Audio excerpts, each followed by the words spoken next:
Oh my god, a victory for New South Wales first home buyers.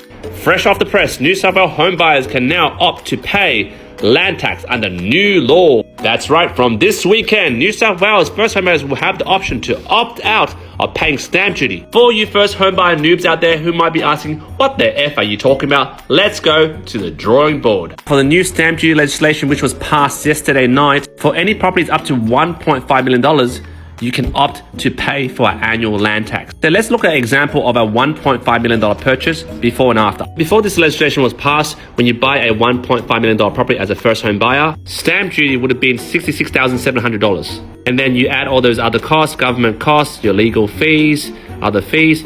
To purchase this property would have cost you $1.569 million.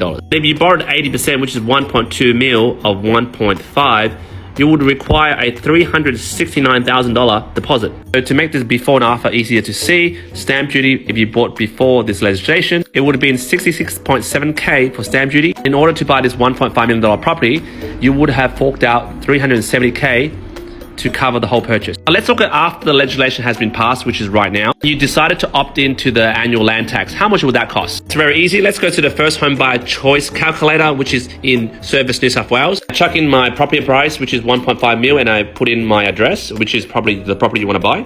If you scroll down, you'll find out that the annual land tax will be $2,400, or you can rather opt in to pay this upfront. And the good thing about this calculator is it captures the land value of the address that you put in the calculator, and it has a simple formula that show you how they worked out this figure. If you choose to opt in for the annual land tax, now stamp duty is only $2,401. The total cost of buying this property now at 1.5 mil is now 1.505K. Assuming the same thing of borrowing 80%, you only need 305K now. So essentially, you're paying less of 65K, the initial purchase. Now, I said you are paying less. I didn't say you're saving, because you're paying this for the rest of your goddamn life. Because this tax will be indefinite. From whatever perspective you're looking at, it's kind of like a double-edged sword. You're either, chopped up front over here with the 66K, but if you don't have that money, you have to opt in for this.